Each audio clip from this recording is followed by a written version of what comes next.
Good evening. I'd like to call the City of Menasha 2024 Budget Review Session to order. Please rise and join me for the Pledge of Allegiance. I pledge allegiance to the flag of the United States of America and to the republic for which it stands, one nation, under God, indivisible, with liberty and justice for all.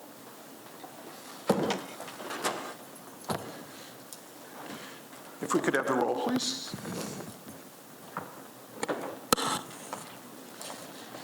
Alderman Eisenach. Here. Alderman Sebnick. Here. Alderman Hammond. Here. Alderman Lewis is not present at this time. Alderman Tom Grady is also not present at this time. Alderman Ted Grady. Here. Alderman Rapella. Here. Alderman Nichols. She is also not present at this time.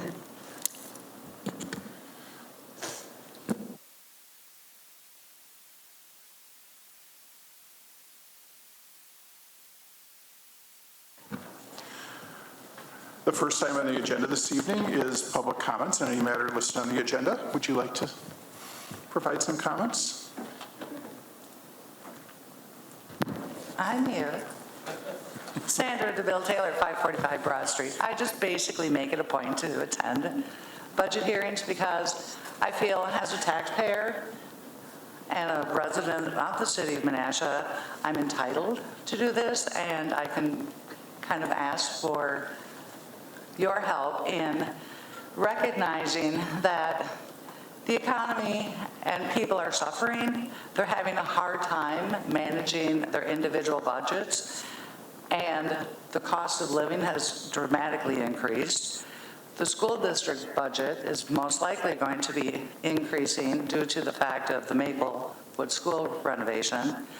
So it's coming at everyone from all sides. And I know typically there's not much the city does as far as really cutting back on the budget. You have a catch-22 if you try to cut dollars from the budget and stay below your levy limit. It affects you the following year. It's a bad system. I mean, it's a system that the state puts up, so it does not reward communities for being fiscally responsible. It doesn't reward communities for, holding back and budgeting and being lean and mean. It expects you to spend money. And over the last few years, due to the COVID and the ARPA funds from the government and grant money that we received, the city has actually accumulated a large amount of dollars. It was like $2 million from ARPA. We have the $2 million grant for Water Street. Shared revenue has dramatically increased. So you would think that, hey, this is an opportune time. We don't have to budget for all these projects and borrow for all these projects because we now have all this extra income, and yet it turns out that we spend it anyhow. So in general, I'm just asking for you to try to look at things. I went through things line item like I normally do. And another problem that I have is that items that I see that are fluff or wants, not needs, are buried in TIF districts. So even if they were to be cut, they wouldn't affect the tax levy. So it's like you can't win. And I also see where the projects that were budgeted for last year that weren't done are being carried over into this year. And I actually have always questioned, if we budget $1 million in 2023 and we didn't do that project, as a taxpayer, did I pay for that? And now I'm going to have to pay for it again in 2024. There's the Jefferson Park, the stormwater, Cargus Drive wasn't done, the community development, housing study wasn't done, the comprehensive plan wasn't done, and there were other projects that are all being carried over now into 2024. So some of those, like Jefferson Park, probably wouldn't really matter because we're using the ARPA funds to do that project anyhow, but I question things. I also, with community development, like $550,000 will be allocated out of the Strong Neighborhoods program to a new subdivision near the Appleton Water Plant. And yet it's not for housing, it's for the infrastructure. It's for the sewer, water, and road work. So is that going to be assessed to whoever develops it, or are we just going to lose that strong neighborhoods money? And I really kind of even question, is that feasible, because that's supposed to be going toward affordable housing. So what kind of housing is going to be built there? I also, while we all love supporting the downtown and hometown Halloween and the gather around the Christmas tree, these are all events that other communities have a downtown business district that manages. They do the fundraising, they do the spending, they do the marketing, and it's not coming off the tax dollar. And that's something that the city really needs to, especially now that we're getting more businesses downtown, has to strongly try to shift that burden to those businesses. I also see a lot more, an increase in the amount of lodging, meals, seminars, those things from years past. And as a reminder, years ago, during budget hearings, the council used to be provided a luncheon, and that was cut from being able to do that. And along with it, stipulations were put in place for staff that anything outside the Fox cities was on their dime. And every week I see these little nickel and dime things coming through, and I wonder if that's even being overlooked. It's all, as a former chair used to say, it's all low-hanging fruit, but these little things add up. And maybe it's time to start looking at some of the little things, because we really do need to. If we don't start spending below the levy, we're never going to reduce our tax burden. And we are the highest in the Fox Valley. So thank you.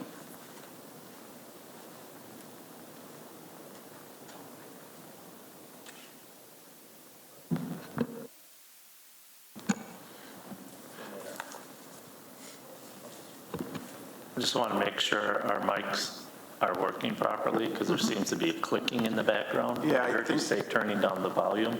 I think you need to do that, because I can tell I'm a little loud just talking very silently here. And I'd hate for someone to watch this and not want to watch it because of all that clicking noise.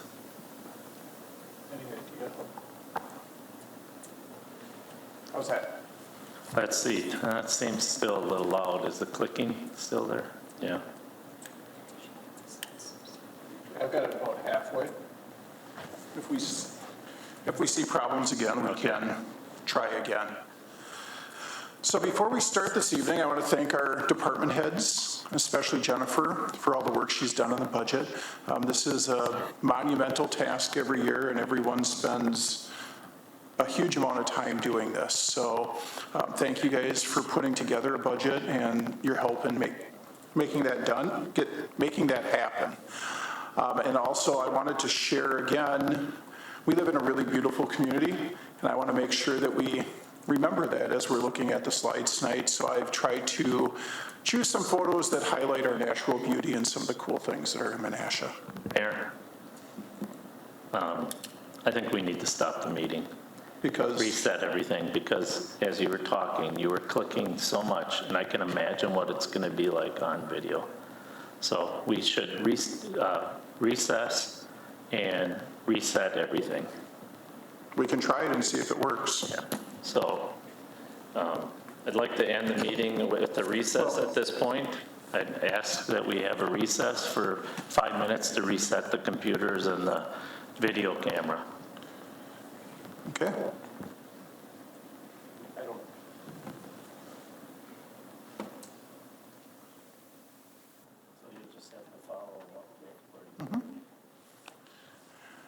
Okay, we think that we have the technical difficulties down a little bit better.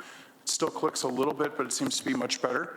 As I was saying, thank you to our department heads for doing the budget and working on it. It's a huge task every year. And also, as we go through, we live in a really special community, so I tried to get some photography that really captures how special our community is, looking over our downtown here. There's a couple things that are really driving the budget this year. The first is over the past few years, in order to balance our budget, we were borrowing for things that we really didn't want to borrow for. So this year, we put about $340,000 worth of items that typically we had borrowed for in previous years back into our regular spending. And this means we're not going to be paying interest on those projects in the future. And it's just a better way to be doing it. The three things that are in this $340,000 are police cars, crack sealing, and additional road project that hadn't been in the budget in the past. It was all in borrowing. So that's the first item. Oops.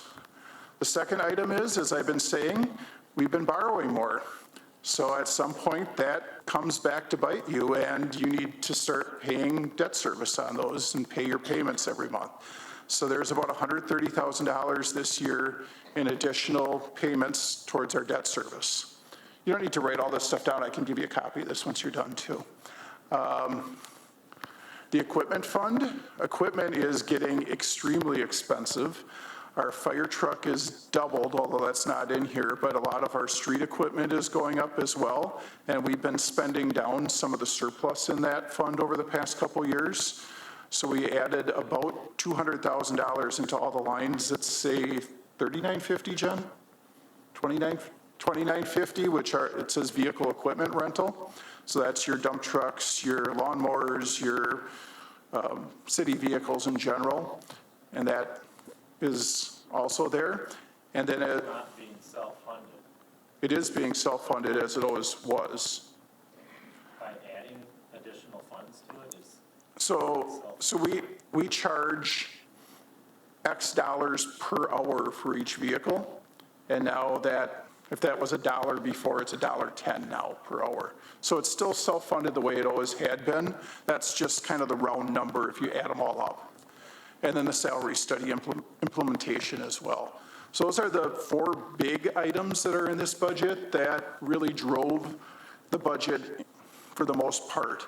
When we get to a future slide, you'll see that we have about $950,000 in new revenues coming in. This is also $950,000. I didn't plan that when I put this together, but when I got to the next slide, they were almost exactly the same number. And I want to just show you a little bit about what's going on in the city as well. We're continuing to grow. About 600 more people this year than last year. Mainly on the east side. Our family size in our housing on the Winnebago size continues to drop. There's less people per house as we add more houses on the east side. Uh-oh. There we go. Equalized value. Our city's growing in value quite a bit. It shows that Menasha is a good place to live. People are finding this desirable. You can see the value in Menasha grew by 18%, and that's the highest of our neighboring communities. We were fairly high again last year as well. And I think what that's really showing us is that property values are growing faster in Menasha for the same house. You used to be able to buy a $200,000 house in Menasha for $180,000, and now we're getting closer to on par with our neighboring communities. We are about the same size as Kaukauna in value. We're a little smaller than Fox Crossing in equalized value. I don't have those numbers up there, but net new construction, we are pretty on par with our neighbors.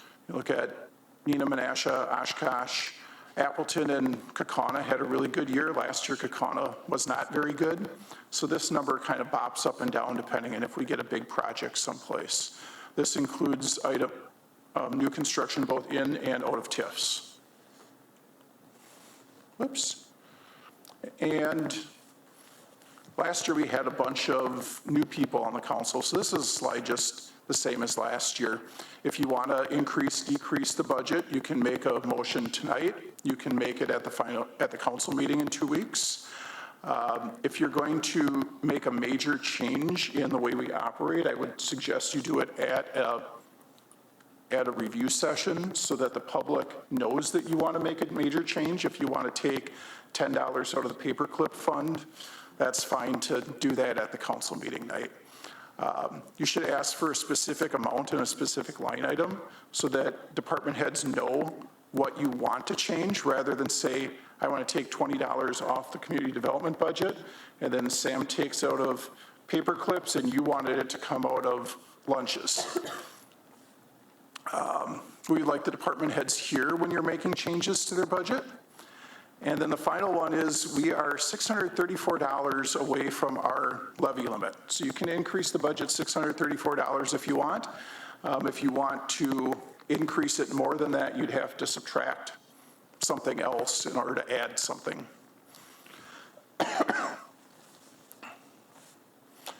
And then another picture of Menasha. We've talked a lot about the general fund and our reserves. We are oh so close to 15%, and most communities are somewhere between 15 and 30% is where they want to be of their current budget as their general fund reserve. This money allows for emergencies, but it's really our working capital so that we're not having to borrow within the year to meet payroll and all those kinds of things. The dark colored portion on the bottom is the non-designated, undesignated portion, so we can use that for anything. The portion that's at the top is things that are reserved, either TIF districts are not completely funded right now and they will be in future years, or we're doing carryovers with those numbers. So we're increasing every year, which is exactly where we want to be, and I think we really want to get in the 20% range, and then we would be at a great spot. Geodebt, we are staying fairly level. This debt includes projects that were done this year, 2023, so that expected debt. Now remember that the projects we do in 23, we borrow for in 24. The projects we do in 24, we borrow for in 25. So this year there's a lot in the CIP and the 24 CD, so you can expect that number to go a little bit higher. On the positive side, we're only at 42% of our limit. We want to stay below 50% for sure. If you have to also remember there's payments that go with this. So we can borrow 86 million, but that means our debt service amount is going to go up. I don't know what that would do, but it would dramatically change our debt service as well as our ability to borrow. And then I just wanted to go through some of the details here on what we're looking at doing. So our levy limit based on net new construction, we could add $176,000 for net new construction. That was our 1.5%-ish. I forget exactly what that number was. And then because we have a joint fire department, we can also add the portion of increase for our joint fire department. And that's what we're proposing, is that we use those two levy limits that we have. If we do not use the one for the fire department, we cannot carry that over. If we do not use the net new construction, we can, but we'd have to pull out the whole 151,000 before we could carry something over till the following year. So it's not really to our advantage to do that. It would be much more to our advantage to pay cash for things rather than not using that and borrowing for it and then paying interest on that as well. Oops. And this was for Ted, actually. I forgot about that. Last year you asked, do the department heads just ask for what they want and then we put in the budget and print it up? No. Jen and I and all the department heads really looked through this budget quite a bit. We reduced the levy, the tax levy, by $435,000 just to get to the limit that we're at. So we went through and we did pull out a good number of things out of pretty much every department, I think. The one thing that the other saving grace was that our interest income is higher this year than last year, so we were able to offset a little bit of that $435,000 based on interest in our reserves. Maybe. So here's the revenues from one year to the next. And as I said, we are about $950,000 in new revenue. The shared revenue, about 800,000. The highway aids are 150-ish thousand.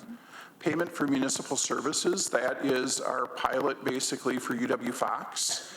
And that was $150-some thousand, 16 years ago when I started. We're down to $105,000. Every year that gets smaller and smaller. The state is not fully funding that. The Menasha water utility pilot, the health department, those numbers are a lot of ARPA funds still, and Christine will talk a little bit about what she's looking at spending some of those final ARPA funds on. And then the smaller font down there below is the electric utility pilot. We've been applying the electric utility pilot to debt service for the steam utility. The steam utility 2028 is the last large payment. So it goes from 1.2 in 2028 down to 250,000-ish for 28, 29, and 30. So 27 is the last large payment then. And then those funds would be able to be used for other things as well. Yes? The shared revenues, you're talking about the state shared revenues, right? Yes. So that's both our shared revenue payment and our expenditure restraint payment. They kind of get rolled into the same. I'm going to press the mic button rather than the tax levy. I just wanted to show where we're at. We've been fairly flat. We're growing every year a little bit, but not nearly as much as inflation. So you can see inflation was, I think, 6%, and that's where it's sitting. We don't know what it'll be for 24 yet. And because the value of houses and commercial properties are going up, our tax rate goes down. Even though we are spending more because the house is worth more, your tax bill stays the same, but the rate goes down.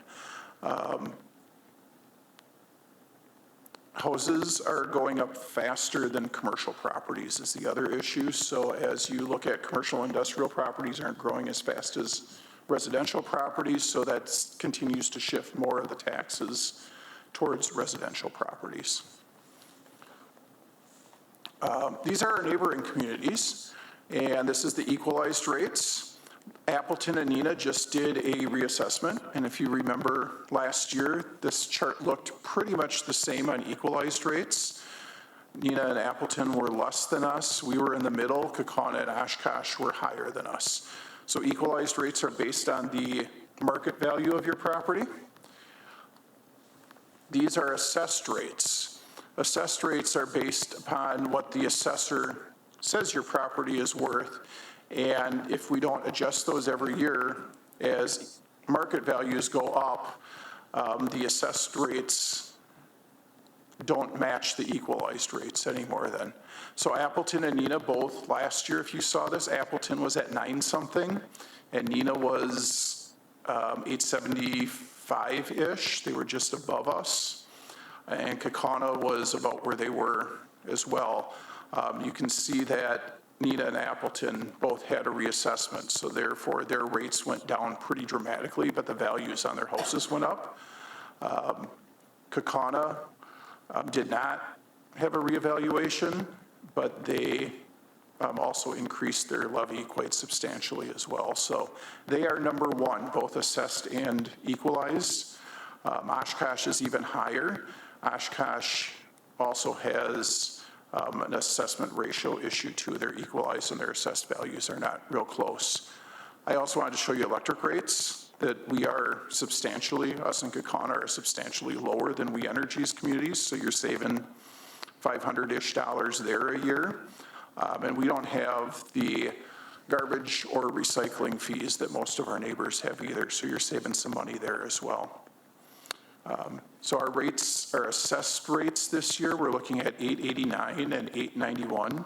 Last year we were at $855 and $872. So we're about 30 cents more this year than last year. I just have a couple highlights for each department here. Some of us were at the groundbreaking for the school. It was really fun. They had the kids actually do some of the groundbreaking there, so I grabbed that picture. But Sam's here tonight. We opened our third Quick Trip today. The Maplewood School planning took a lot in his department. It's a big project, and we're continuing on those 3 subdivisions that we've been working on for a few years. But we're going to have some interesting times marketing and developing relationships over the next couple of years as the economy changes. And Sam's already been working pretty hard at that. And then the comp plan as well. And we'll let Sam talk about how the money follows that we were asked about. And closing TIF 4. Yet another TIF that we're going to close out. The Mayor Common Council, the main difference in the Mayor Common Council budget is the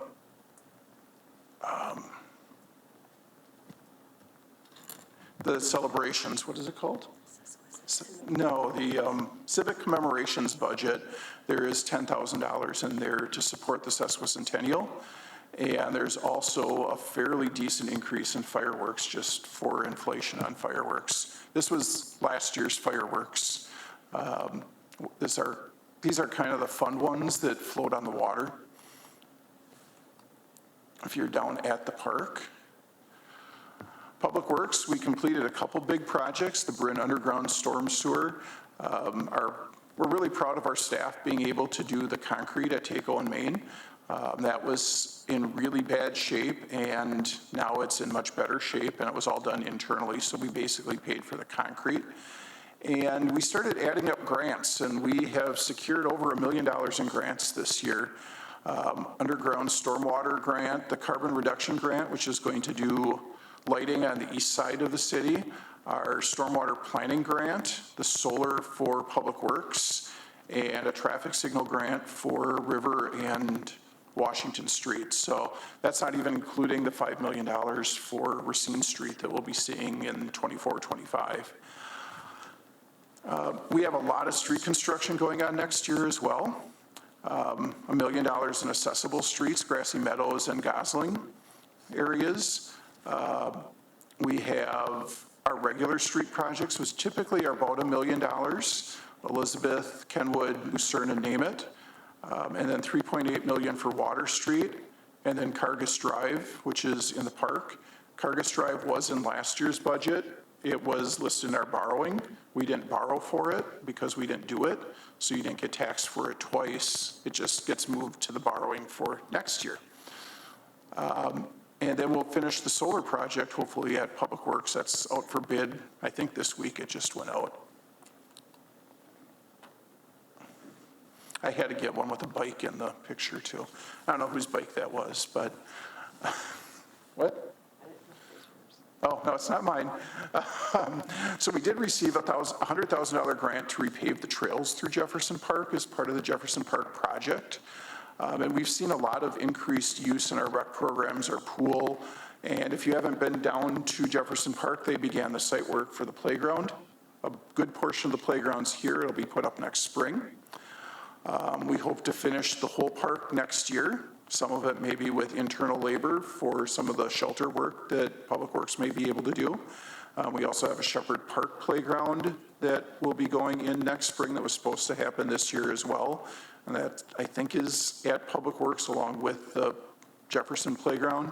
And we've been working pretty hard to implement the High Cliff Connection Trail.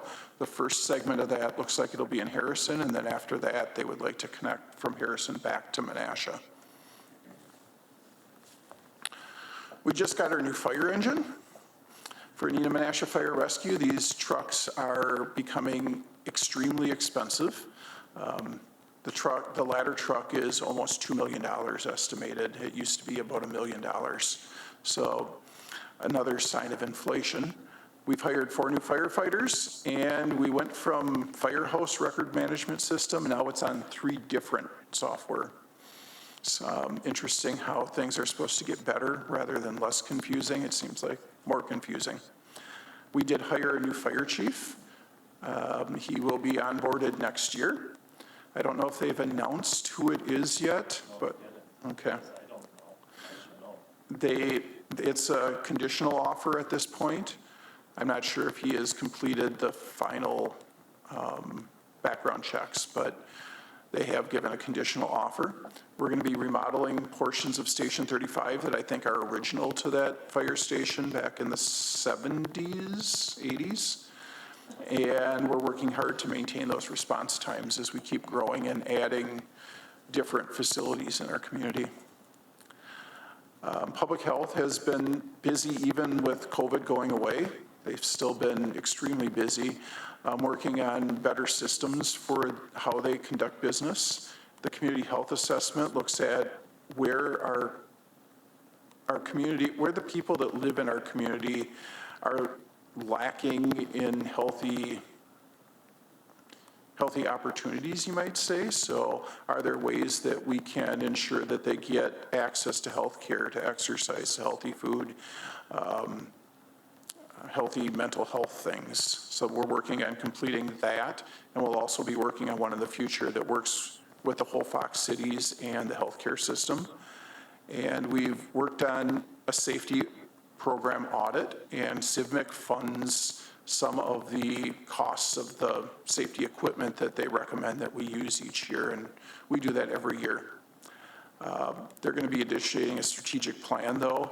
The DHS 140 review is their level 1 health department review, so that continues our status with the state.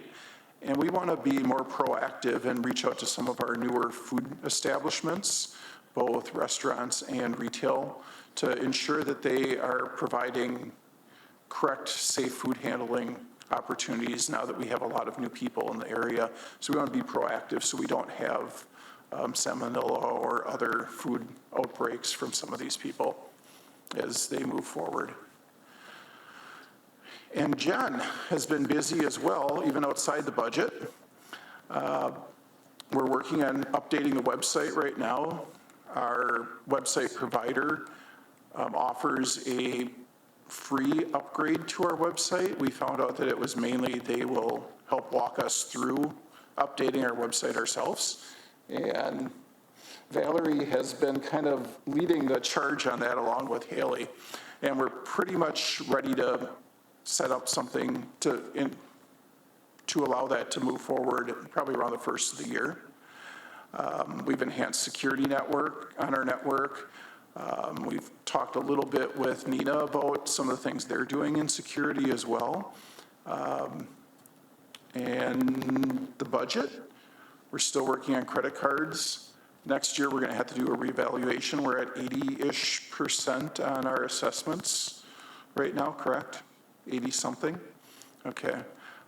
And security is always an issue, and Office 365 is not something I wanted to move towards, but we're going to have to. We're going to have no choice. That's the way Microsoft is moving forward, which is a subscription-based. We've had a really great year with our new chief and restructuring and working with him. He changed some of these on me. I told him to change whatever he wanted to. Apparently he did. So they've been working on some strategic planning, though, as well, to make sure the department's going in the direction that they, as a group of management, would like to see it moving forward. But they did work through the Comtex, working a little bit differently. We got rid of the parking ticket program, and we're using Trax as what you would use for speeding tickets. And that's saving the city quite a bit of money on software. The crossing guard program that the school district is using some of their people that are already there as crossing guards. And some of the training. Implicit bias, I think, is a really important training, and that's been something they've been doing for a number of years. That basically is if you look at someone and have an idea that that person will do something based upon the way they dress, the color of their skin, something like that, even though you haven't seen them do anything in particular.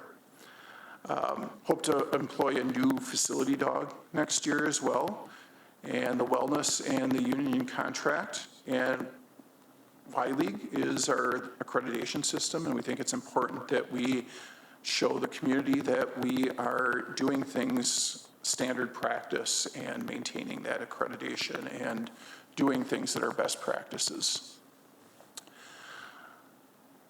So we're seeing a lot of use at the library, some pretty big numbers at Smithworks, 5,300 people that are using that little corner of the basement with some technology in it.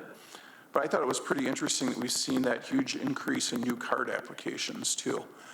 That means new people are using our library and are interested in our library, and libraries aren't going away.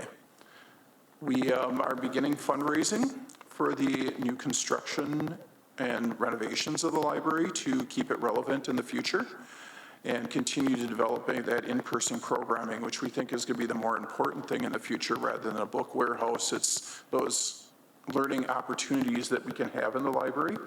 And then the 21st century skill sets. How do we make sure our kids are going to have skill sets that they can both be marketable and function in society? We began our recodification, which is going to be a big project. I was surprised how involved that was. Implemented a salary study that you guys have all seen. We are very pleased with the number of people that chose the Family Advantage insurance. We think that's going to save us a very significant amount of funding this year, probably in the 6 digits, something in that range. And then next year we have to finish the codification, and we have 4 big elections next year. Maggie's going to be working on her first union contract, and she really wants to create a citywide fee schedule. I'm not sure why. Doesn't sound exciting. Oops, and then this is the workshop schedule. So tonight, Community Development and Mayor Common Council, and then you can see the rest of them that kind of go down the way. If you have questions about specific areas, if you want to get those to the department head ahead of time, you might get a better answer, but we can always find those answers for you as you move forward as well. So I don't know if anyone has questions about what I presented. Otherwise, we'll hand it off to Director Schrader.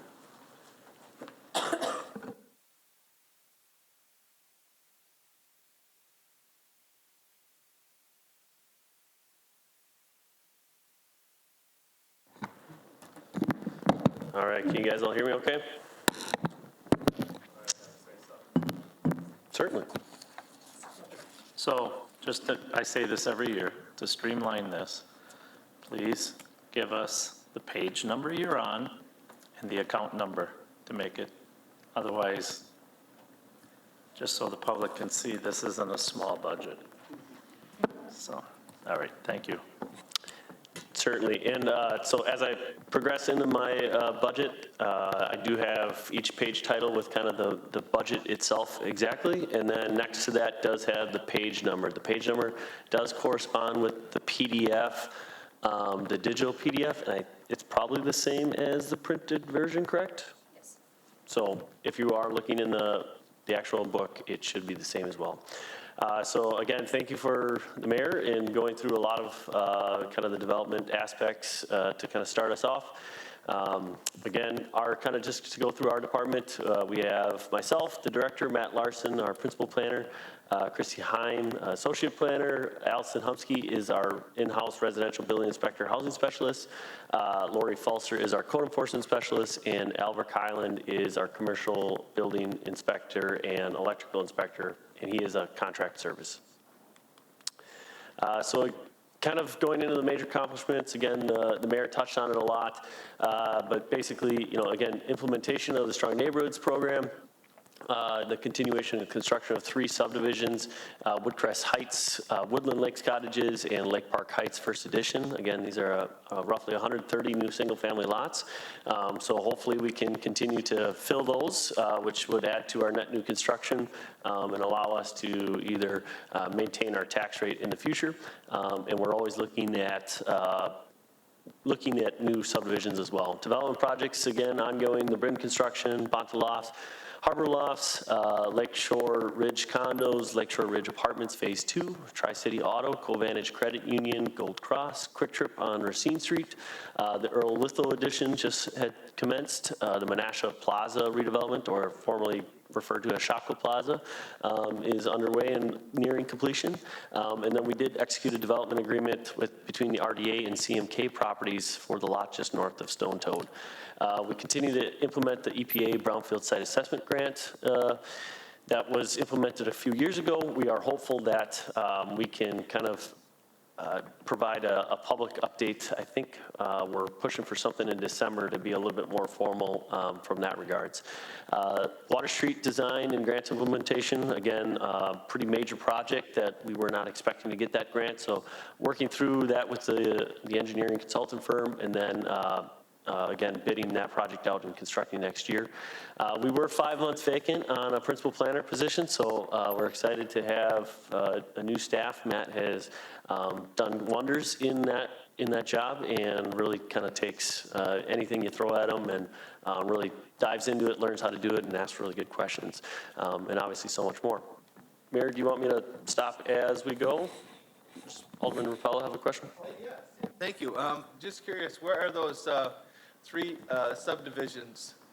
Are they behind the water plant going to the east, or where are they, please? So Lake Park Heights First Edition, so that is the one around Hidden Pond Park. Okay. So if you follow Lotus Trail up, or Tana Lane, or Winnipeg over.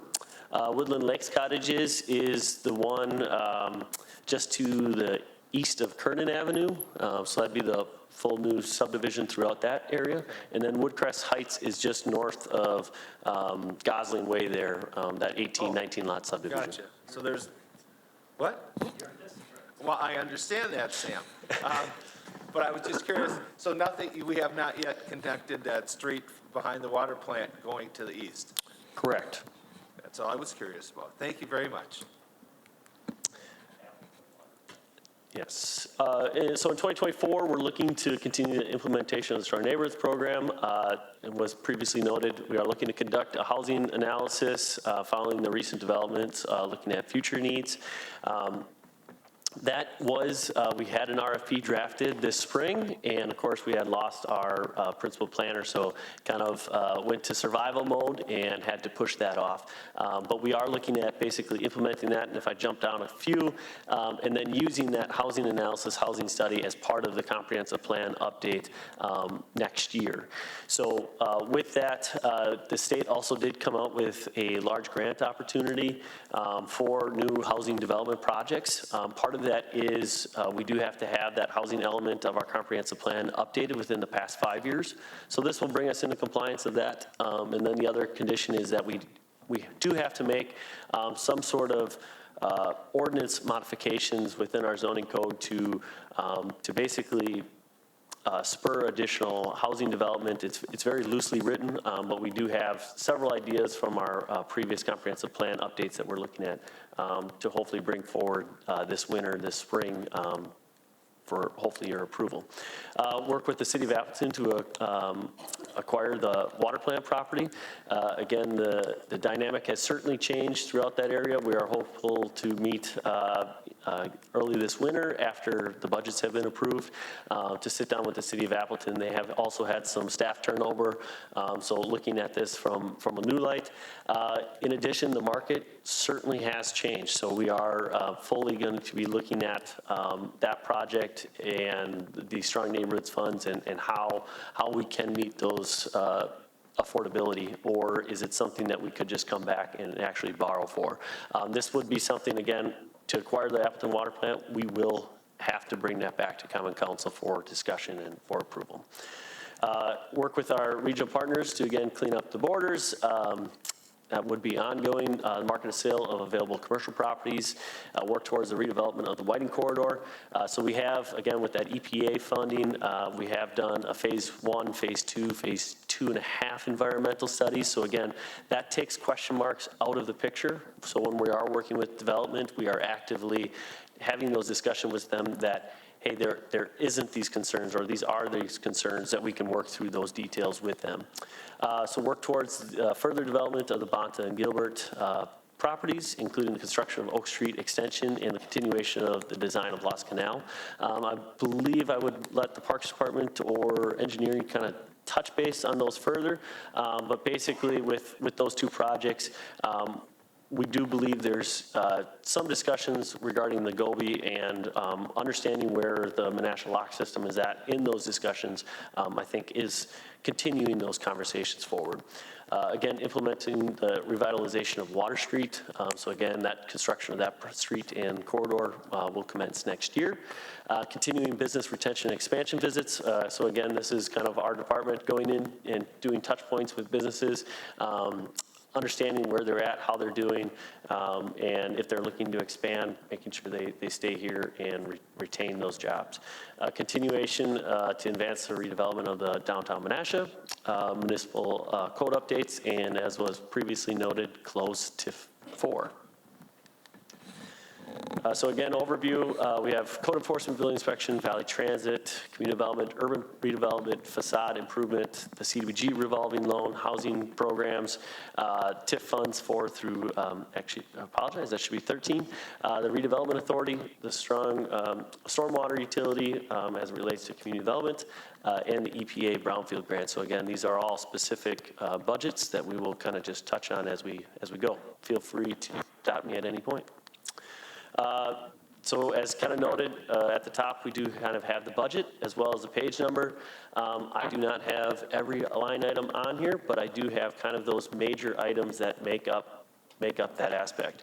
If you are looking at this from a digital standpoint, the easiest thing to do is click on the little box where the page number is and just type in that page number and it'll take you right there.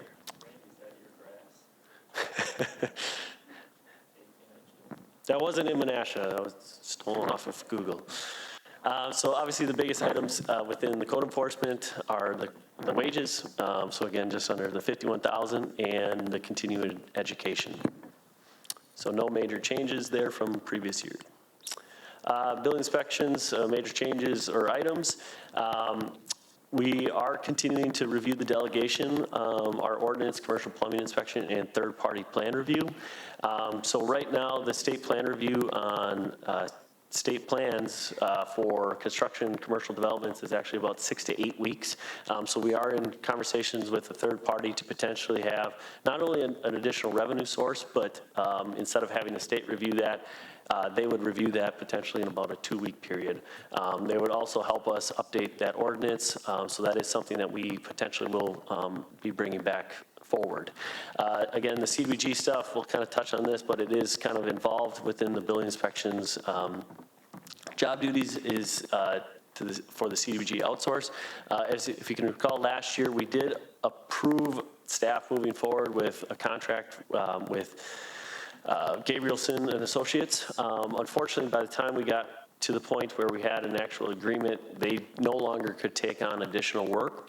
So we have continued to reach out to them to see if they have additional work that they could take on.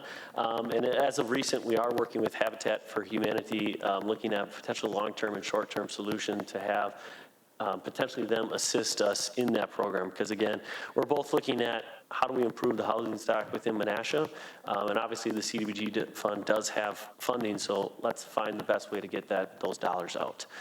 So again, we have the salary for the in-house residential building inspector. Under line item 100-0301-523-2106, that is a management line item.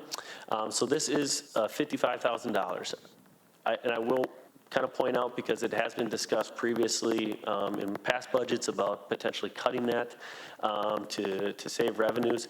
But this dollar amount is based upon basically the actual permitting revenues that are created. So we pay 85% of the commercial permit fees, as well as on top of that, the hourly annual licensing, liquor licensing. So the way the $55,000 is kind of derived from is we look at past history and try to take averages or look at potential permits projects that will be coming in. So again, this is a line item that will certainly fluctuate up and down depending on what type of new construction that we have. The last item there, under the IT info, we are looking to add permitting software. So we do not have any type of permitting software or licensing software within the city of Menasha for this. We currently do it all manually within an Excel database. This certainly slows down the process for with, contracted services, so not having that direct link to actually have those individuals look at that and understand where we're at in the review and permit issuing process. So having a permit software would greatly assist us in that regards of not only the management of the actual data, but also the time that it would take to actually implement that. So I do have a note here, it's estimated at 40 to 60,000. We've had about five venues kind of come in and do demos at this time. We are looking at this from a cost standpoint of making sure we don't have to implement a new program twice. So we want to make sure it's the right program for us, and it could potentially be expanded on with other departments in the future should we get to that point. So again, the $40,000 to $60,000 is complete estimate at this time, just kind of upon what we're hearing from other permitting softwares. There are softwares out there that are $120,000 from a standpoint of initial implementation. And I will say that this is typically a one-time implementation fee, but then there would be, as everything else, an annual subscription, and we've seen those anywhere from $7,000 to $20,000. So again, finding that right software for the right price is certainly something that we continue to look at. Quick question. I see where it's on page 248, in-house info tech service, $23,116. So I'm trying to figure out where the 40 to 60,000 come from when it's 23,116. Correct. So the other, there's about 9 to 15,000, I would say, in that line item with that. The other item actually comes from the IT fund. That was like there was like 9,000 for vehicle equipment rental, right?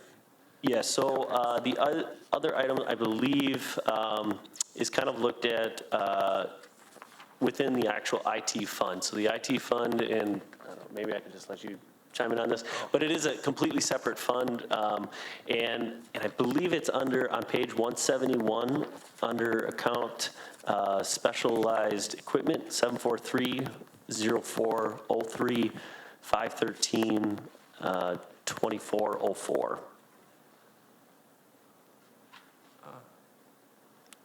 So it's built in within that. $68,100. Correct?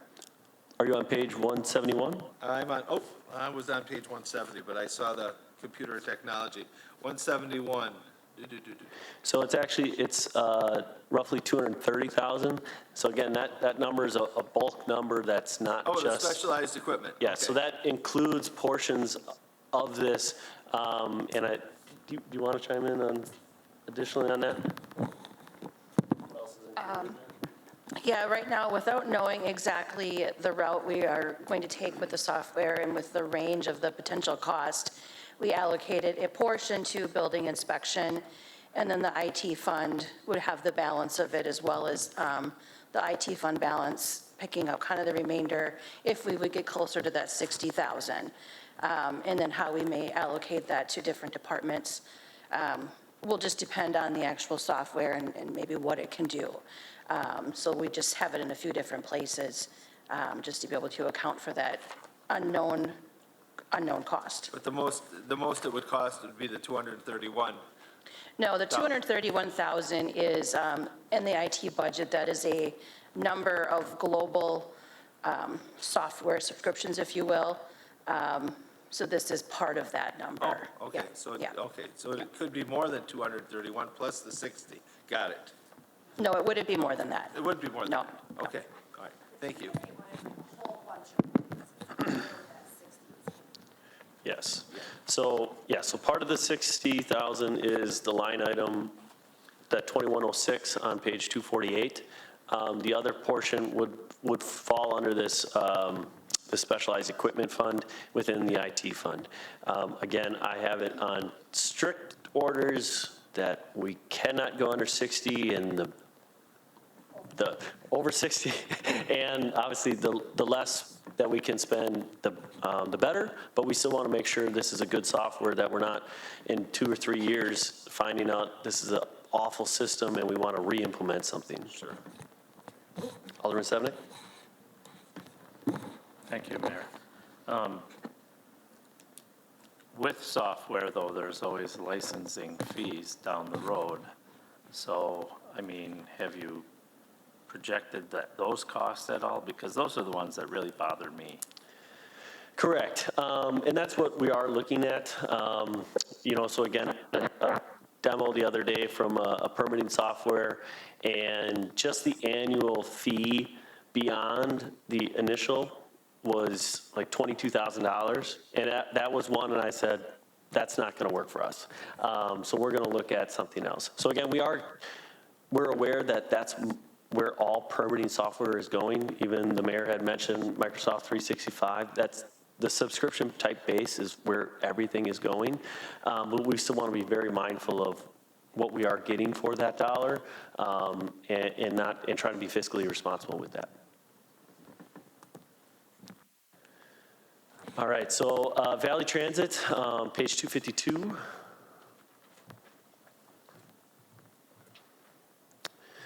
So again, within the budget this year, the line item is roughly $252,000. That does seem like a very large number. However, with that, there is a huge amount of federal, state, and other local credits that are given. So we actually pay that out, but then we actually get paid the credits back. So from a net standpoint, we typically would see this estimated at $46,000 would be our net cost after those credits are paid back. So that is a slight increase from 2023, roughly $1,400. But again, it is just the cost of doing business these days. Dial-A-Ride is that 11,200 is kind of that shared ride service. That number has stayed very consistent for several years, so we're hoping that does not see an increase soon, but certainly would be expected. Community development, page 240. Sorry, I'm making you bounce over a little bit. This year, again, we did look to promote Ms. Heim to an associate planner, which is a salary position. So I will point out that those wages that were previously under wages are now under salary. So in years past, it was a line item with wages that was the community development because that's an hourly position. And then the principal planner and the director were under salary. So again, so projected in 2024, there is no longer an item under wages, but those are all placed under salary. So again, with that associate planner promotion, there was that financial net zero impact for 2024. The salary line item of 1002 does account for 95% of the associate's planner salary, 70% of the director's salary, and 70% of the planner's salary, totaling that roughly $178,000. As we go through the budget, I will point out those other percentages where those are. Engineering, again, the comprehensive plan, we are looking at the $20,000. So there is $20,000 in this year's budget, 2023. We are looking to carry those funds forward. Again, we did not expect this year to lose our planner, which really kind of set us back several months. Again, that position was vacant for 5 months. And it does take time to onboard a staff. So again, hopefully we will be getting out an RFP for the housing study and analysis this November or December, get that reviewed and approved, and then kick right into our comprehensive plan in 2024 to basically get that updated to allow us for some additional grant dollars for some housing projects.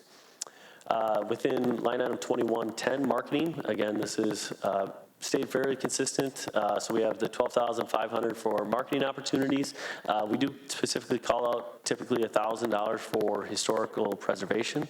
I will say that this is also offsetted by a roughly $14,000 Winnebago County IDB per capita economic development grant. So that is something that we do have to go out for each year and apply for and get a presentation on. Next year, we are looking to obviously update my PC, so that's the 1500. And then the only other large item there is, again, the registration, the $2,000 on 3402. Again, we have looked at this as applying for doing leadership training, possibly looking at, again, some training for the planner to move forward with their AICP. In addition, this past year, I actually had taken a course for potentially looking at my IEDC certificate, International Economic Development certificate. So again, there are several classes that need to be taken in order to obtain that and take the test. Alderman Sevenick? Thank you. Request to carry forward 20,000 fund. So basically, had you not carried this over, you would request the 20,000 regardless. I'm a little confused by what's going on in that particular line item. Yeah, certainly. So basically, to update the remaining portion of the comprehensive plan is roughly estimated at $40,000. Okay. So if we're looking at basically saying we're going to budget 24,000 in 2024, but we're not going to spend the 20,000 this year, so we're going to carry that the 20,000 from 2023 over to 24, so we can have the full 40,000 to complete that project next year. So that's why it does show in the projected 23 end date, the 20,000, because it would technically be still spent in 20,000, but carried over for 24. Why do we call it engineering? That's typically been where community development, well beyond before I got here, has always placed their planning fund dollars, is underneath that engineering line item. All right, thanks. Urban development, kind of just continuing on page 243. So a lot of these, again, the utilities that are within that are for miscellaneous city-owned properties that we own. We may buy a residential lot, then sell it. So that's where a lot of those minor dollars are for. It was previously used as a housing program or lead lateral replacement fund. The new item that you will see in here under the awards, claims, and settlement is the $6,000. So if you recall, when we had approved the intergovernmental agreement with the Village of Fox Crossing to do the land swaps to allow for that new quick trip, part of that intergovernmental agreement noted that we would pay them annually $6,000 up to $60,000 total. So again, that payment starts in 2024, so we wanted a place that we could very easily pick that out and put that line item in. Again, we're projecting that new quick trip to likely be in north of $3 million. So again, upon those new revenues coming in, this is the construction year, so those revenues actually won't start coming in until 2025, but they would be substantially more than the $6,000 payment here.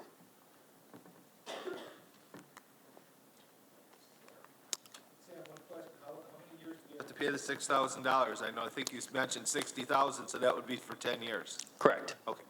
And I do believe that that agreement does allow us to prepay that.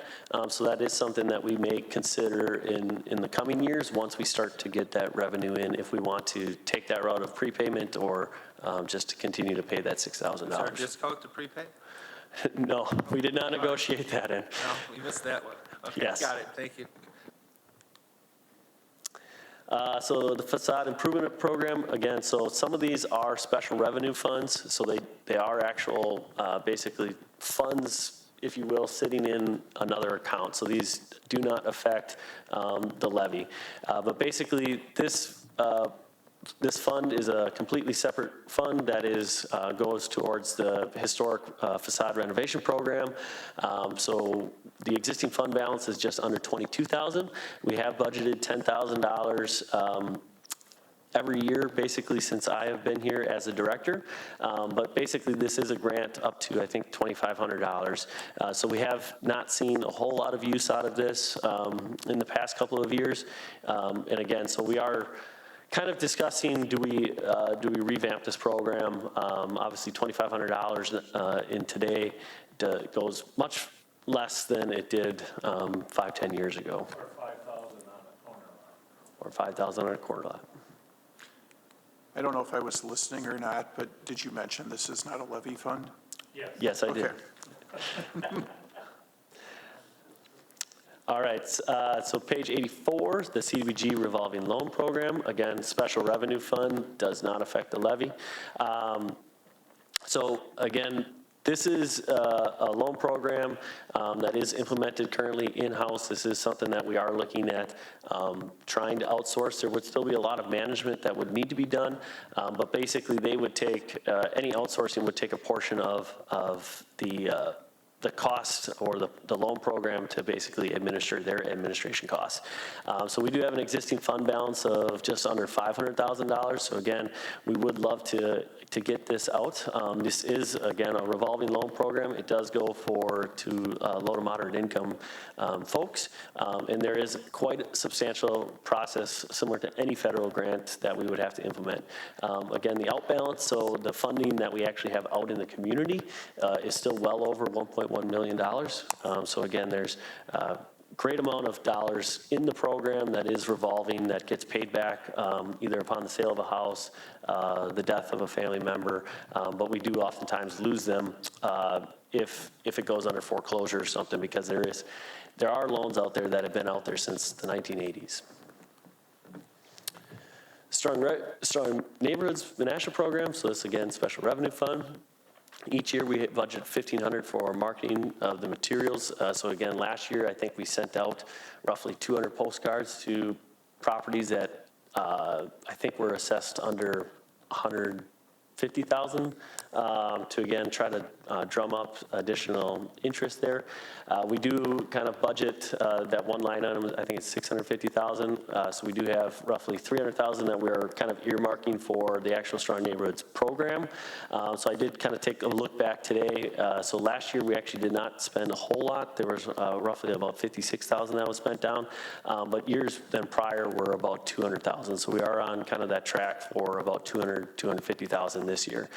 So site acquisition, again, projects that we're looking at acquiring with this have a strong tie to affordable housing, as well as a return on the investment for the community. So again, we're not looking at just spending $350,000 on one house to tear down and turn into a park for these dollars, but we are looking at, okay, how do we have a return?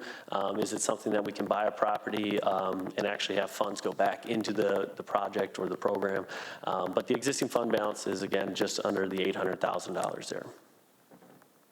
Alderman Raffel. Thank you. Could you give us an example of some of the houses that we have acquired? So I believe last year we actually had 2 vacant lots that were acquired through the Winnebago County tax foreclosure process. So again, this program was used to acquire those lots, and then we actually had to place those up for resale, and once we had sold them, any net profits went back into those. I believe one lot, actually, we did take a $10,000 hit with the program, but again, we have a brand new house that's being constructed, so that estimated new $200,000, $250,000 house is gonna have that return on the city taxes, not necessarily the program itself. So that's kind of the opportunities that we're looking at is, potentially those vacant lots or houses that come up where we can, basically resell to ensure that there's new development or an increase in tax value on that property. Thank you.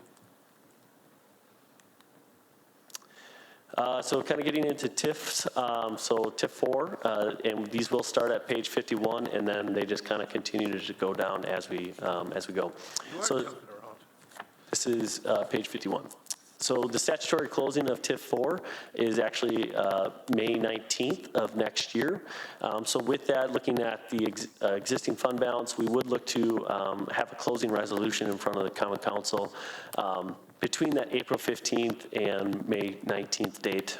Basically, then we would collect revenues for one more year in 2025 to pay off any outstanding debts and to close out that TIF. TIF 7, again, no major changes. Estimated closing date of July of 2030. TIF 8, Again, statutory, no major changes, statutory closing of 2031. We are potentially projecting an earlier closure with this. Now that we are getting kind of through the budget, we'll likely be putting together our actual TIF report, our annual TIF report, that will go in front of the Joint Review Board likely in December, and then we will ensure that that report gets into the Common Council packet so you guys can see where the health of all those districts are. TIF 10, so again, the major item in there is the Bertram Dental Development Incentive. So again, this is the development agreement that we did approve years ago, and it's estimated at just under the $16,000 annual. So with that development incentive does go through the end of the district. However, we may be able to prepay that and actually close on this district early as well. TIF 11, so again, this is, sorry, you guys can't see, oh, I guess you can see up here a little bit better. So TIF 11 is the kind of the Bonta Gilbert property area. So we do again have the construction of Oak Street extension continued on into next year. We are again working through the DNR and getting their approval to allow that, that construction next year. There are several line items in here, so again, as we get into the TIF project report, what sometimes lags is actual expenditures. Expenditures come first, and then the actual anticipated revenue from development projects comes later. So with this, again, the $1.3 million, if you look at the overall TIF projection, would be made up from the actual Bonta Lofts redevelopment. So we are still anticipating on waiting to see where that number comes in for an assessed value so we can project that out in the future. But we do believe that the Oak Street would fall in here. Alderman Rupel?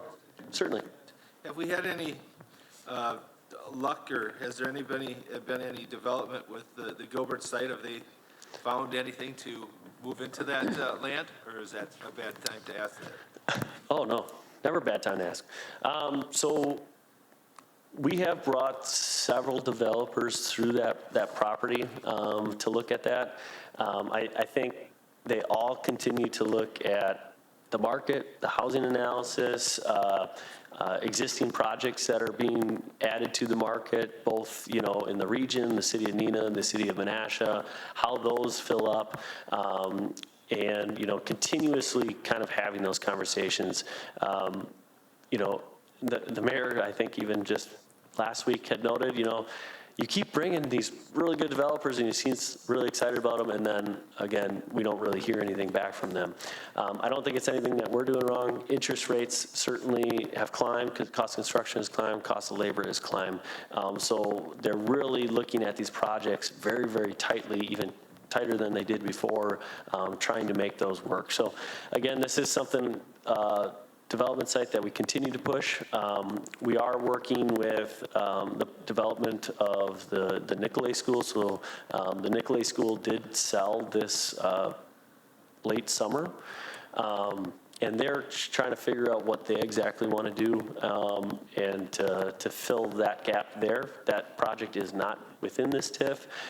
We've kind of shared our desire not to extend this TIF into that area and trying to find a way to make a development happen. And part of that is somewhat looking at potentially a development, a housing development on that Bonta parking lot on the south side of the street there. So we are having those conversations with that developer. I think they're in engineering and design kind of phase right now to see if it's viable. Thank you. So I'll, In the packet too. Four we didn't have, so I'm not sure. Four offhand. Okay, so, four is McClone. Okay, thank you. oh, yeah, so you can kind of see up, so it's McClone there into the kind of the parking ramp, and then up to the Nicolay Bank area. But that was overlaid with TIF 10 at a later date.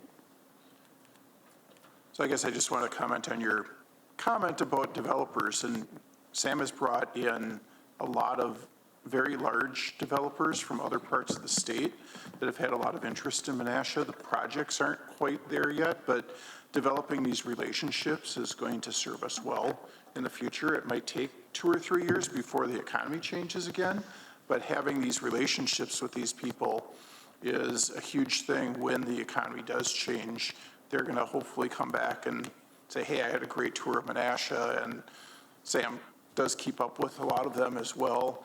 I think just keeping us on their radar screen is going to be very important over the next year or two. Correct, and I think too, we certainly have taken a business-friendly approach.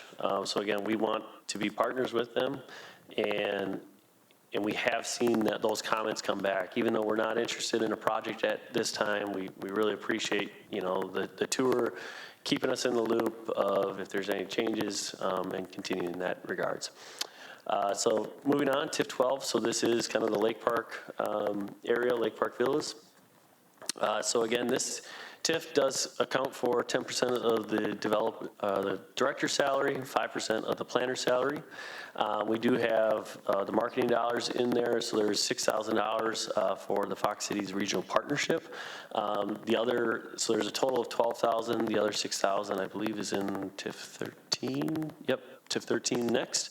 So we do basically provide them $12,000 a year. Last year, we did kind of add some stipulations that we would pay on a quarterly basis based upon these items being met. We are looking at how this will progress into the future and if we want to modify any of that. Alderman Rappella? Another question, I may have seen it in one of our last couple meetings in the expenses. Are we still paying any fees to the homeowners association there? I thought we were paid up or all sold or whatever. What's the status of that, please? Correct. So based upon those agreements with the builders as well as our obligations with the HOA, so the RDA paid those dues up until a time when a lot was developed. So even if you sell a lot, that lot has to develop, or basically 12 months. So we did sell, I think, 32 lots last year. So we are kind of working through there, and our percentage of what we owe based upon the number of lots is greatly reducing. But I think our last payment would be for the month of November. So we'd likely have one more December payment. But again, our percentage is down to like 5% of their monthly bills. So it's greatly reduced. And then for 2024, that line item is zero. There would be no payments there. Thank you. So again, the major kind of items here, development incentive to the RDA, that was reworked just a couple of years ago. The ponds incentive payment, so that's roughly just under the $400,000. So that is Lexington development. So that's all the residential outside of Lake Park Villas.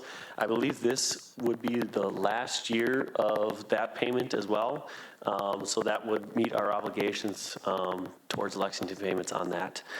And then kind of retaking its place is the Lakeshore Ridge incentive payment. So this is, again, the condos and the 2 apartment buildings that For Investment had built. So again, this will also go up in the coming year upon the completion of their phase 2 development out there. But again, heard great things about those developments, and they continue to have good occupancy. So moving on to TIF 13. So TIF 13, again, was originally just the one Menasha Center into the parking ramp. That was expanded, I believe, 2021 to include kind of the overall downtown, which did assist us in basically providing development agreements and getting the projects for Discovery Point, Harbor Lofts, as well as amending the Bryn development. So we moved that development into this district. So again, once we start to look at the reporting system, a lot of those revenues from those developments aren't shown in those yet, but some of the expenditures for projects will start to commence. But basically, this has, again, in 2023, already paid for roughly $145,000 for Racine Street Bridge amenities. I think there is a little bit more left to be spent out of that. We have 10% of the director's salary again and 5% of the principal's salary. The housing study is actually budgeted out of TIF 13. So again, that is a non-levy dollar amount that was called out in the project plan. So again, what we want to look at is we've had a lot of housing that has been developed in the downtown. Can we sustain more in the downtown, but also look at that as an entire city of Menasha housing study? So again, looking at it from a regional standpoint, but still having a strong focus on the downtown there. So again, the other $6,000 for the Fox Cities Regional Partnership. The Menasha Downtown Incentive, so the One Menasha Center of roughly $470,000. And then we do have another line item on there that's 7001. So potentially $650,000 for future acquisitions.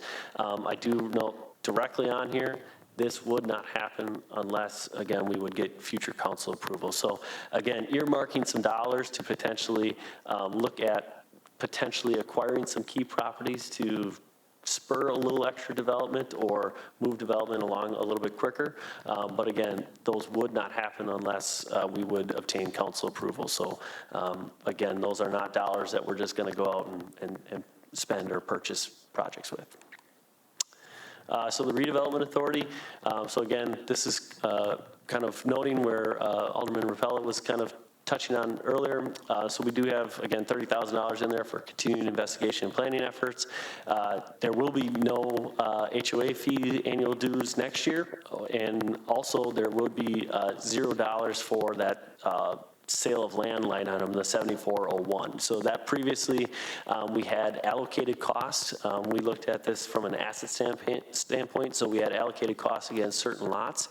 And if we sold that lot less than that allocated cost, we would actually kind of earmark an expense item on this to kind of keep up with that asset line item. So again, because that was only accredited to the Lake Park Villa lots, we have sold all those, so that line item again is $0.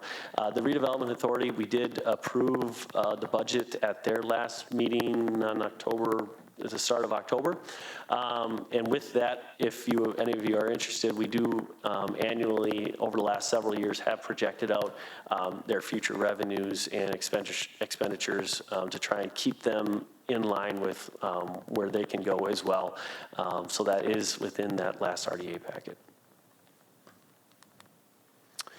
So stormwater utility, so the only thing here is this does account for some additional salaries. So again, 5% of the associate planner, 10% of the community development director, and 20% of the principal planner. So we have, over the last several years, tried to bring these percentages down. I think they are at a point where they do justify themselves from the expenditures of the work that's being done, and continue to look at assisting the engineering department in those stormwater aspects. Go ahead. Yeah, back on that, are there plans, this is obviously the Bren one, right, that you're showing? Yeah, so. Yeah, so, okay, so where's our next step? Or is that something Public Works will be addressing, or? I think Public Works is probably the best to implement those discussions. We are kind of, again, with the huge cost of inflation and the cost of these, the cost of property, to purchase properties for these potential facilities. I think we are going through a revision right now with McMahon, as well as asking for the DNR's exception to kind of extend that project. So the DNR previously had it basically noted or mandated it was a 25-year plan. So a lot of communities are trying to get extensions out to 50 years because the cost of these to implement is quite high, and there's really no return on your investment from that standpoint. I mean, and just so people realize, especially in the public, what Quick Trip put in. Correct. It was almost the same thing that we put in over here. It was incredible. And so they'll be taking in a lot of stormwater just by having that facility put there. But I know that we have our plan, and I think some people will be kind of shocked where some of these are going to have to be done and the cost involved that the DNR has placed on us for this runoff, but yet you still get people raking their leaves into the streets.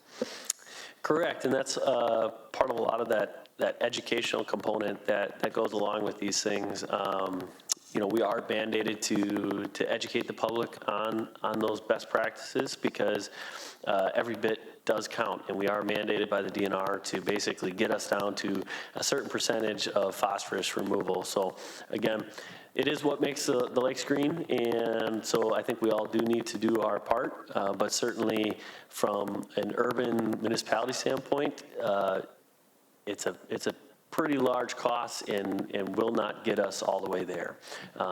So there are a lot of other point sources that we have to look at. And when we talk about developers, I mean, really, I'm surprised in today's age that anything can get developed without those costs. You almost have to be a multi-million-dollar operation just to build a facility anywhere today. Because look at, some people called it just a gas station, but look what they had to put in order to have that facility. And that's with any kind of new structure or building that has any substantial footprint in the city. There's that big cost. And plus, we have to do our part too in the city itself. We've got many locations where these things have to be put in, and I can understand where some communities want 50 years, but that's just pushing it down the stream or whatever. All right, so the EPA grant. So this was, again, a grant that, $500,000 grant that we received last year. This does go to basically environmental assessments. So understanding the environmental hazards of a project and a property assists us in the conversations with developers of knowing the risk before they actually spend a dollar on their testing. Again, some of these testing can be $20,000, $30,000. So instead of them coming in and spending $20,000, $30,000 before even kind of looking at a project, we can kind of check that box off the list. So we did, I think, spent about $170,000 last year. We are this year, and looking at budgeting roughly $270,000 next year. So I believe there is also dollars within the EPA grant for potentially next year for travel. And actually, I'm going to look at that quickly because it's not in my presentation. Yes, so on the 114 page line item, again, so that training aspect, so roughly about $3,000. So the EPA does do a national conference, so potentially, if that opportunity does come up about, we would look at potentially having me and Randy go on that, that training. And last time it was in Oklahoma in August, if I remember correctly. Oklahoma City in August. Yeah. Roughly It's a 110 great degrees place. and you can't breathe when you're outside. All right. Yeah.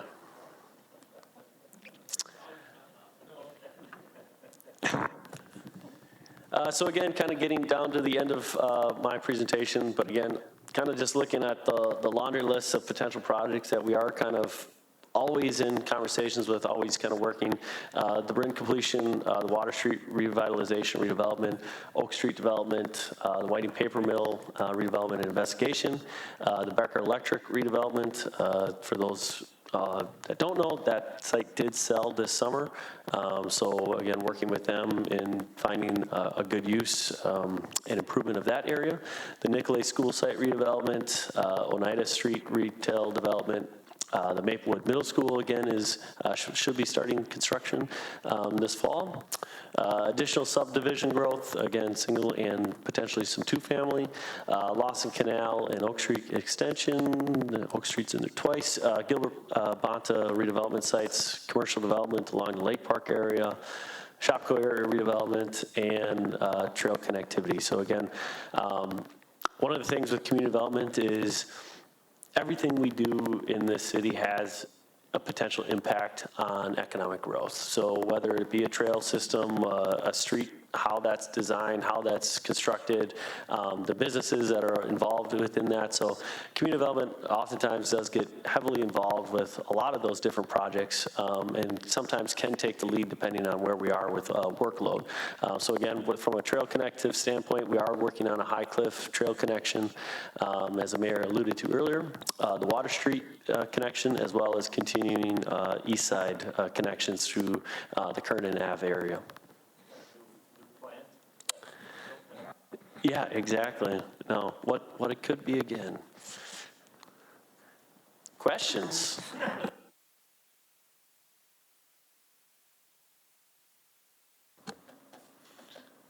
No questions for Sam?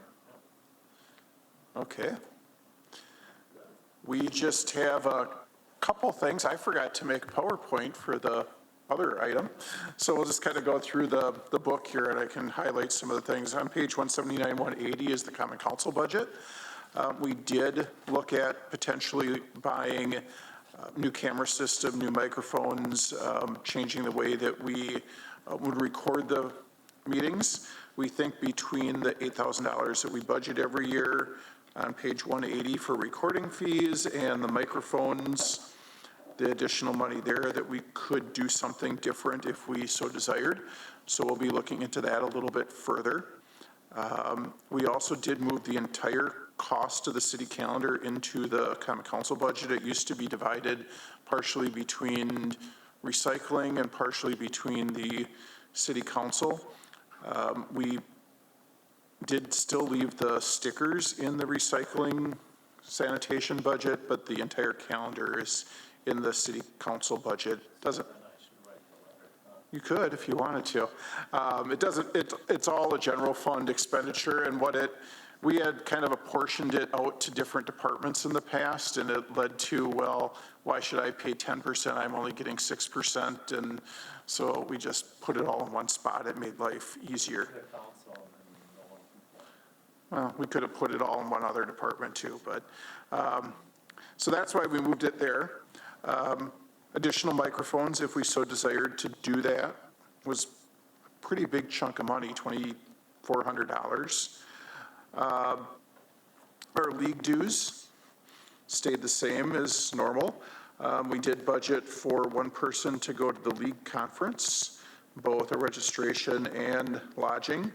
I did budget for one person to go to the legislative rally for WPPI. Last year, we were able to put me in a cheaper hotel room so that we could use the additional funds to pay for a second hotel room. I hope that we can do that again this year. So we may not need that $400 that's in that budget. But really pretty minor changes in the budget this year. Any questions about the Common Council budget?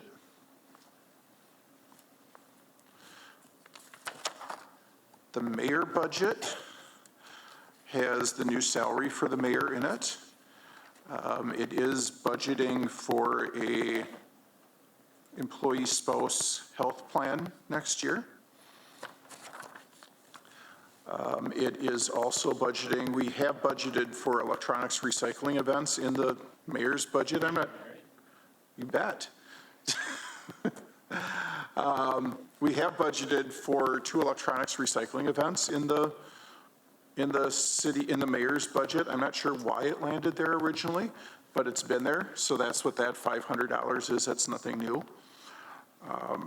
I also included a cell phone within the budget for the mayor this year. I've been using my own cell phone. Pardon? Pony? Oh, yeah, we can fix that. A desk pony. I have not used a cell phone in the past. I don't know why Sam's computer is $1,500, but the mayor's is only $1,300. But the mayor's computer is scheduled for replacement as well. I have not went to a lot of conferences over the past couple years. I did include conferences that are pretty typical for a mayor to go to, along with the mileage that would typically go. The chief executive conferences and the league conferences are typically in Madison or Stevens Point, so there is some significant mileage that goes in that. I have not claimed mileage in the past. And then I haven't went to the paid conferences the past couple years. I did include those in there, so you can see the chief executive conference, spring and fall, as well as the league conference. I haven't been able to go to the league conference in the past just because it runs the same week as the budget's finishing. So hopefully that's something that someone can do in the future. And then the lodging that goes along with that as well. So those are the changes, mainly additional registrations in the mayor's budget. And then the civic commemorations budget, basically two changes. One is the expense for fireworks went up pretty dramatically this year compared to what our previous contracts were. So that number, which looks like it's around 10 grand, and then $10,000 for the sesquicentennial as well, was the change in the civic commemorations budget. So if anyone has questions with any of those, I'd be happy to answer those as well. Your banners are just replacements. The banners are, typically, we put a couple up every year as they tear. I don't know, at some point, we're probably going to want to completely redo the banners. That could probably be a TIF 1310 expense at some point as well. Sam really wants to replace those banners, apparently. But that's what that's for, is we get 5 or 10 each year.